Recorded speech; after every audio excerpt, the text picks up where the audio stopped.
الله الرحمن الرحيم. الحمد لله حمدا كثيرا طيبا مباركا فيه كما يحب ربنا ويرضاه، وأشهد أن لا إله إلا الله وحده لا شريك له، وأشهد أن محمدا عبده ورسوله صلى الله عليه وعلى آله وأصحابه ومن تبعهم بإحسان إلى يوم الدين. أما بعد، kita lanjutkan pembacaan kita dari kitab Ashr Wasaya li Quwwatil Hifdz wa Ilajin Nisyan. Dan kita telah sampai kepada wasiat yang ke-6 bagi seorang yang hendak menghafal ilmu dan menguatkan hafalannya,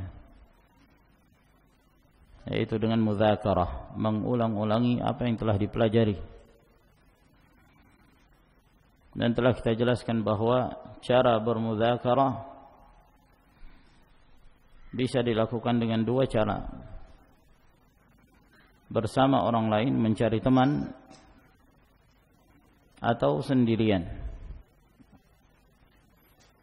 Dan al-muallif hafizahullah ta'ala juga telah menjelaskan bahwa apabila seorang hendak bermudzakarah bersama dengan yang lain,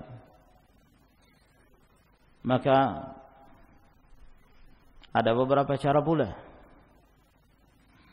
Cara yang pertama yang telah kita jelaskan, yaitu dengan cara al-bahth wal mudzakarah, membahas satu permasalahan ilmiah yang telah dipelajari, dan cara pembahasan tersebut bisa dilakukan pula dengan dua cara. Cara yang pertama yang telah kita jelaskan dengan cara membahas permasalahan-permasalahan berdasarkan bab-bab fiqhiyah atau yang semisalnya. Misalnya membahas tentang taharah, atau membahas tentang wudu, atau membahas tentang tauhid, atau yang semisalnya. Lalu kemudian masing-masing menyampaikan apa yang dia miliki dari ilmu dan memberikan faedah kepada yang lainnya. Kemudian kita melanjutkan kembali dari apa yang disebutkan oleh al-muallif hafizahullah ta'ala. Qala al-ba', cara yang kedua dari cara membahas, tariqatu al-mudzakarati bi marwiyatir rijal, metode mudzakarah dengan riwayat-riwayat yang diriwayatkan oleh para perawi.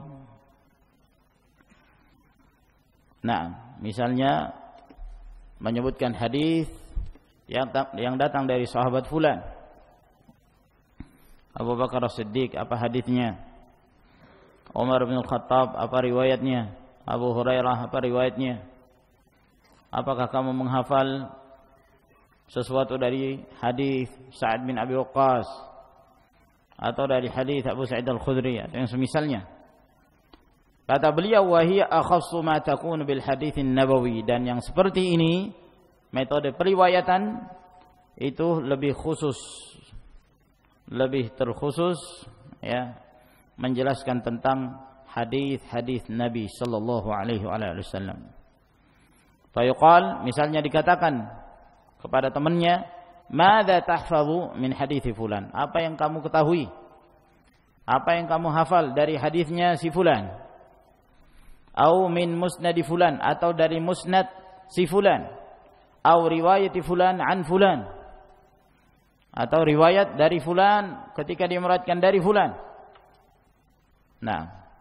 Metode pembahasan tentang riwayat-riwayat perawi. Wa hadza azizun nadirul wujudi fi asrina, dan cara yang seperti ini sedikit. Jarang keberadaannya di masa kita sekarang ini. Sangat jarang. Mereka membahas tentang perawi-perawi. Bahkan terkadang mereka yang menjelaskan tentang suatu hadis, misalnya membahas tentang Sahihul Bukhari atau Sahih Muslim atau kitab-kitab sahih atau sunan yang lainnya, jarang sekali membahas tentang keadaan perawi-perawi. Dan sebagian para ulama lebih memfokuskan untuk membahas matan. Dalam keadaan pembahasan tentang perawi ini tidak kalah pentingnya. Mengenal biografi para ulama, mengenal kefiqahan para ulama, mengetahui kondisi riwayat para a'immah. Ini sangat penting ma'asyiral ikhwah rahimakumullah. Sebab jangan disangka bahwa pada zaman sekarang ini ilmu riwayah, ilmu rijal sudah tidak penting lagi untuk dipelajari. Ini keliru. Bahkan ahlul bid'ah mereka menjadikan ini sebagai celah untuk mencela sunnah Rasul sallallahu alaihi wasallam. Kita melihat ada sebagian buku-buku dari ahlul hawa, para pengikut hawa nafsu, baik dari kalangan Syiah Rafidah atau dari kalangan ingkarus sunnah atau yang semisalnya. Mereka menulis kitab-kitab yang menjelaskan tentang kritikan-kritikan mereka kepada hadis-hadis yang pada hakikatnya hadis-hadis tersebut adalah hadis-hadis yang disepakati kesahihannya oleh para ulama. Belum diketahui ada yang membaifkan, namun mereka sengaja melakukan hal tersebut. Tujuannya apa? Untuk memasukkan tasykik, membuat kaum muslimin ragu terhadap riwayat-riwayat hadis Nabi sallallahu alaihi wasallam. Mulai dari Sahihul Bukhari, mereka mengkritik Sahih Al-Imam Al-Bukhari rahimahullah ta'ala. Kemudian menyebutkan kritikan mereka terhadap sebagian para sahabat yang paling sering dijadikan sebagai kritikan mereka adalah Abu Hurairah radhiyallahu ta'ala. Kemudian perawi-perawi yang terdapat dalam Sahihul Bukhari, mereka mengkritik dengan hawa nafsu tentunya, namun dipolesi dengan kaidah-kaidah seakan-akan apa yang mereka jelaskan itu ilmiah. Sehingga bagi seorang yang mempelajari ilmu al-jarh wa ta'dil, mempelajari ilmu al-ilal, itu mampu untuk menyingkap syubhat tersebut. Dan ini sangat bermanfaat bagi kaum muslimin. Sehingga jangan disangka bahwa yang seperti ini kurang berfaedah. Bahkan ini sangat penting. Wa huwa qalilur irtibat bil fahmi bi'aksi sabiqihi. Dan pembahasan tentang perawi-perawi itu sedikit sekali hubungannya dengan masalah pemahaman. Beda dengan yang sebelumnya, masalah fikih sangat erat kaitannya dengan memahami sesuatu. Nah, memahami permasalahan, lalu kemudian mengetahui mana yang rajih, mana yang kuat dari perkara-perkara yang diperselisihkan di kalangan para ulama. Dzakara al-Hafidz adz-Dzahabi fi tarikhihi anna Ishaq bin Rahuyah qala. Disebutkan oleh Al-Hafidz adz-Dzahabi dalam tarikhnya bahwa Ishaq bin Rahuyah beliau berkata, "Kuntu ujalisu bil Iraq Ahmad bin Hanbal." Aku pernah di Irak duduk bermajlis dengan Ahmad bin Hanbal, wa Yahya bin Ma'in, wa ashabana, dan teman-teman kami yang lainnya. Wa kunna natadzakaru al-haditha min tariqain wa thalatha. Dan kami pada waktu itu mudzakara, mengulang-ulangi hadis dari 2 jalan, dari 3 jalan. yakni jalur hadis. Nah, mereka membahas tentang riwayat-riwayat. Fa yaqulu Yahya min bainihim, maka Yahya bin Ma'in mengatakan di antara mereka, wa tariqu kadza. jalan ini, gimana dengan jalur ini, jalur sanad ini misalnya. Dia sebutkan demikian. Fa aqul, maka aku pun berkata, yakni Ishaq bin Rahuyah, alaysa qad sahha hadha bi ijma'in minna? Bukankah yang demikian ini merupakan perkara yang telah menjadi ijma' dan telah sahih tentang permasalahan ini? Fa yaquluna na'am. Maka mereka pun semua menjawab iya.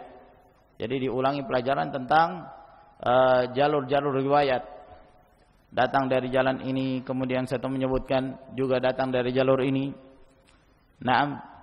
Fa aqulu ma tafsiruhu ma fiqhu. Kemudian aku, yaitu Ishaq bin Rahuyah berkata, lalu apa tafsir dari hadis ini? Dan apa fikih dari kandungan hadis ini? Fa yaqifuna kulluhum illa Ahmad bin Hanbal. Semuanya berhenti, tidak ada yang berbicara kecuali Ahmad bin Hanbal. Ma ahsanul fiqh. Nah, ini menunjukkan pentingnya ilmu fikih. Ma'asyiral ikhwah rahimakumullah. Nah, mereka ini semua orang dari kalangan muhadditsin. Ya, urusan periwayatan, urusan jalur sanad, mereka semua adalah para ahlul hadis. Yahya bin Ma'in, Ishaq bin Rahuyah, Ahmad bin Hanbal, ini para hufaz, para penghafal hadis. Sehingga dalam urusan jalan mereka juga masing-masing punya ilmu tentang jalur riwayat. Tapi begitu masuk ke pembahasan fikih, Yahya bin Ma'in angkat tangan. Ishaq bin Rahuyah tidak berbicara. Siapa yang menjelaskan penafsirannya? Siapa yang menjelaskan kandungan fikihnya? Ahmad bin Hanbal rahimahullah ta'ala. Nah, menunjukkan kelebihan yang dimiliki Al-Imam Ahmad rahimahullah ta'ala, dan menunjukkan bahwa ilmu fikih adalah merupakan ilmu yang sangat penting. Nah, apabila seorang memahami kandungan-kandungan hadis, memahami kandungan-kandungan ayat-ayat Allah Subhanahu wa taala, maka ini merupakan kelebihan. Dzalika fadlullah yu'tihi man yasha. Wa hatani tariqatani min anfa'it turuq fi thabatil ilmi wa muraja'atihi. Maka dua metode ini, pembahasan fikih dan pembahasan perawi, termasuk di antara cara yang paling bermanfaat untuk mengokohkan ilmu dan memurajaah ilmu. Lima fihima min azimil fawaid, disebabkan karena kedua cara ini memiliki faedah-faedah yang sangat besar. Wa jalilil awaid ala talibil ilm, dan sangat seorang akan mendapatkan faedah-faedah yang akan kembali kepadanya, faedah-faedah yang bermanfaat, yang agung, yang akan kembali kepada seorang talibul ilm. Kadang-kadang seorang lupa, lalu kemudian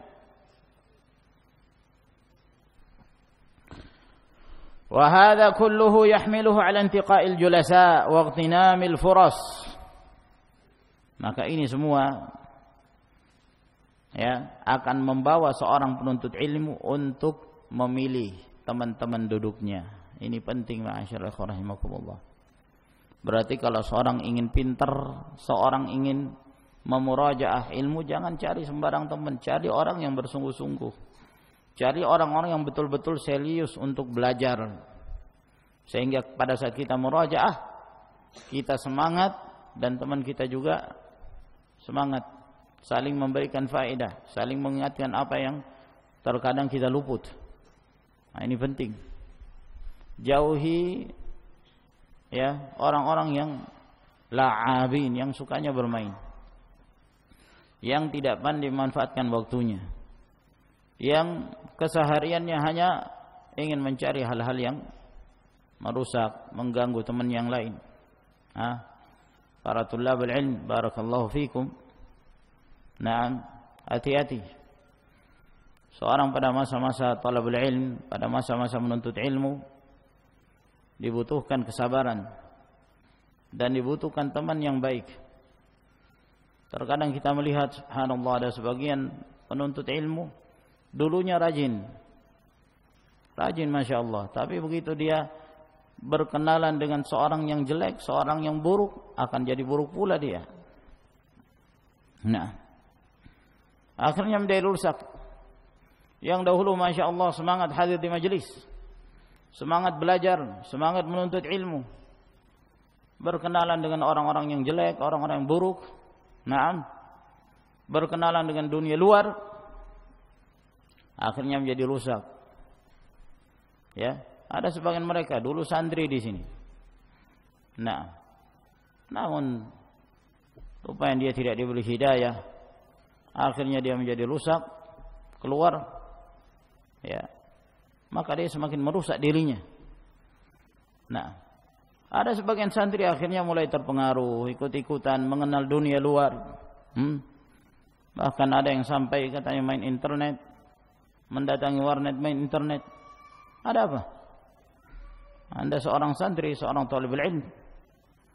Ketika anak-anak remaja tersebut mulai mengenal dunia tanpa bimbingan, waliyadzubillah, maka dia akan menjadi rusak.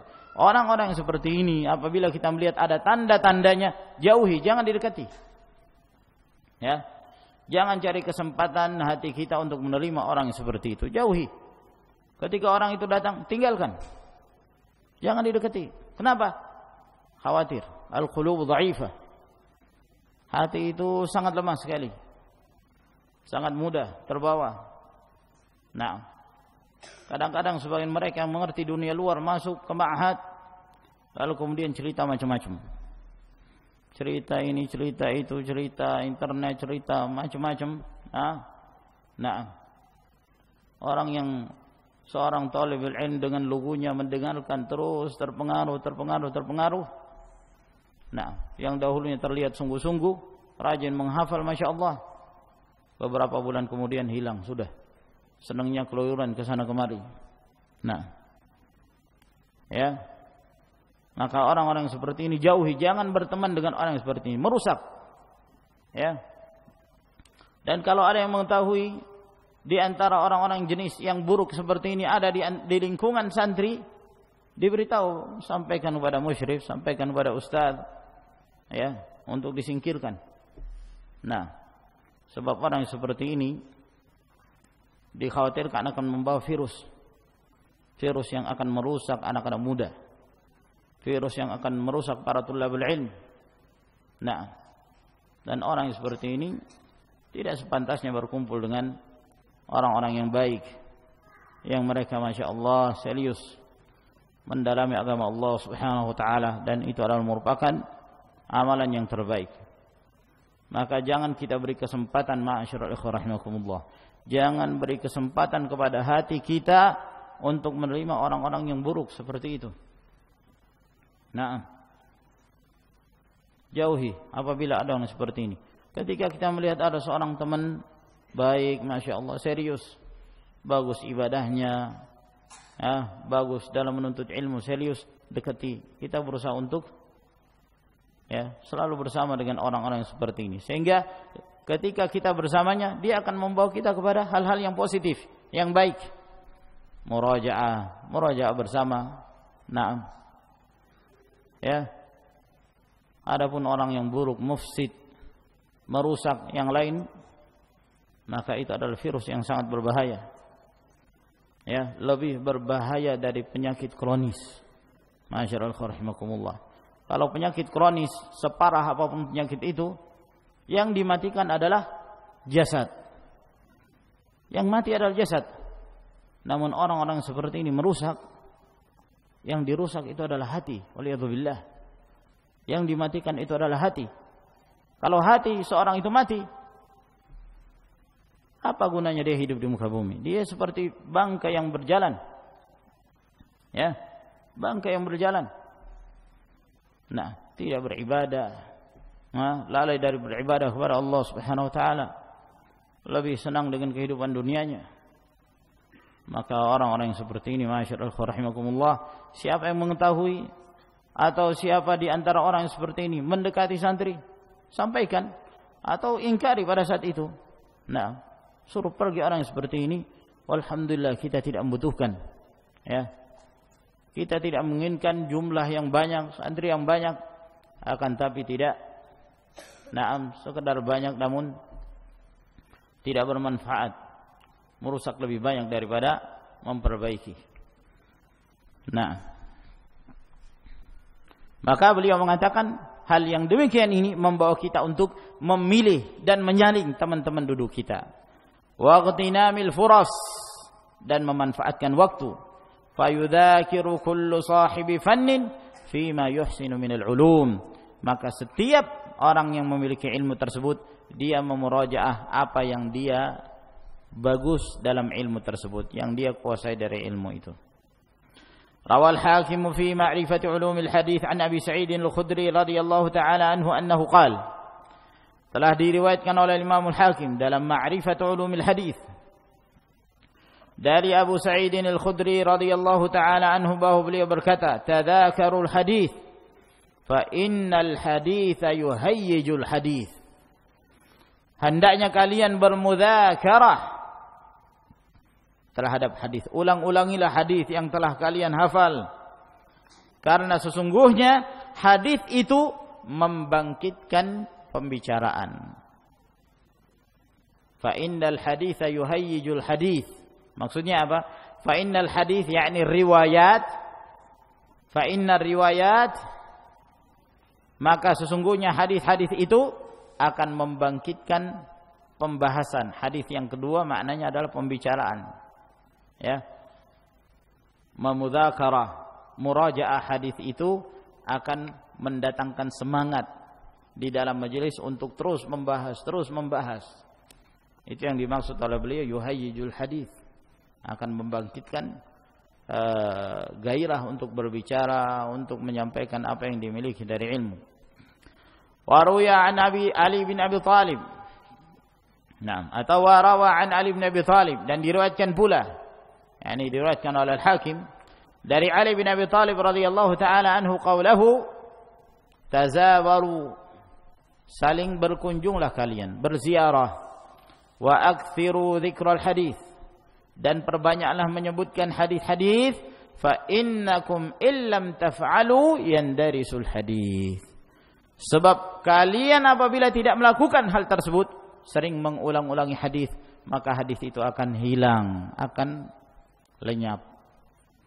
Nah, meskipun tidak lenyap dalam kitab-kitab, ya, kitab Sahih Bukhari masih ada, Sahih Muslim masih ada, kitab-kitab Sunan dan yang lainnya masih ada.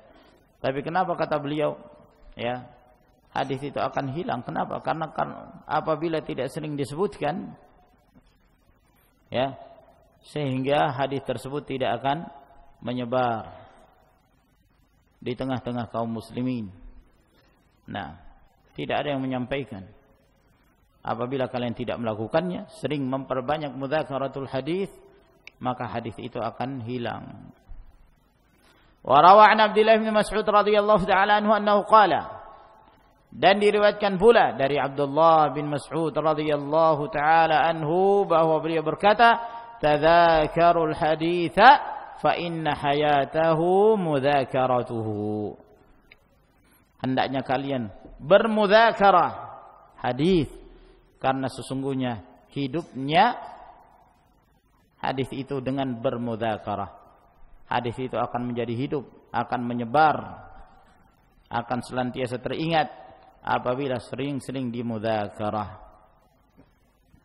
Wa rawa an Abi Shalih qala, dan diriwayatkan dari Abu Shalih beliau berkata, haddatsana Ibnu Abbas radhiyallahu anhuma yauman bi haditsin falam nahfadhhu. Telah memberitakan kepada kami Ibnu Abbas radhiyallahu taala anhuma satu hari satu hadis, maka kami belum menghafalnya. Fadzakarnahu bainana hatta hafidnahu, maka kami pun mengulang-ulangi hadis tersebut di antara kami sehingga kami pun menghafal riwayat tersebut. Kami pun menghafal riwayat tersebut. Maka ini ma'asyiral ikhwah rahimakumullah, menunjukkan bahwa para ulama sangat-sangat menganjurkan untuk senantiasa melakukan mudzakarah hadis. Wa rawa an Abdullah bin Abbas radhiyallahu ta'ala anhuma annahu qala, beliau juga meriwayatkan dari Ibnu Abbas radhiyallahu ta'ala anhuma, beliau berkata, tadzakarul hadis la yatafallat minkum. Hendaknya kalian bermudzakarah hadis, jangan sampai hadis itu lepas dari kalian. Innahu laisa bimanzilatil Qur'an, innal Qur'ana mahfuzun majmu'. Sebab hadis itu tidaklah kedudukannya seperti Al-Quran. Adapun Al-Quran sudah dihafal dan sudah dikumpulkan. Ya. Meskipun sekarang juga hadis juga sudah dihafal dan sudah dikumpulkan, namun hanya tersimpan di dalam kitab-kitab. Apabila seorang tidak mudzakarah, tidak mengulang-ulanginya, maka tidak akan menyebar ilmu tersebut. Wa innakum illam tudzakirul hadits tafallat minkum.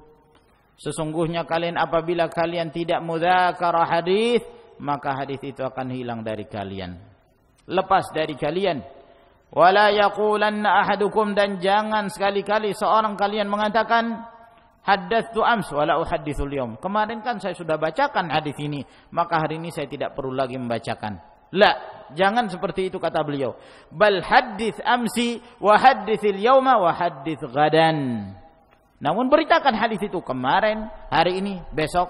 yakni jangan bosan-bosan kamu senantiasa mengulang-ulangi meliwatkan hadis-hadis tersebut. Wa qala, dan beliau juga mengatakan mudzakaratul ilmi sa'atan khairun min ihya'i lailah. Mengulang-ulangi ilmu sesaat itu jauh lebih baik daripada menghidupkan semalam suntuk. Sebab mengulangi ilmu itu akan bermanfaat bagi orang lain pula. Dia berilmu dan dia akan mentransfer ilmunya kepada yang lain. Syekh Abdul Aziz bin Baz rahimahullah ta'ala, beliau ditanya tentang seseorang yang murajaah ilmu di malam hari. Mana yang lebih afdal? Mudzakaratul ilm di malam hari ataukah qiyamul lail? Mana yang lebih afdal? Ya, kata beliau, kalau memungkinkan untuk diamalkan kedua-duanya, ada waktu untuk qiyamul lail, ada waktu untuk mudzakarah, tentu yang demikian lebih afdal. Namun kalau dipilih salah satunya, maka mudzakaratul ilm jauh lebih afdal daripada qiyamul lail. Disebabkan karena al-ilmu yanfa'u nafsahu wa ghairah. Ilmu itu memberi manfaat kepada dirinya dan memberi manfaat pula kepada yang lain. Nah, adapun qiyamul lail tidak memberi manfaat kecuali kepada dirinya sendiri. Nah, ila huna wa akhiru da'wana alhamdulillahirabbil alamin. Tafaddalu hafizakumullah.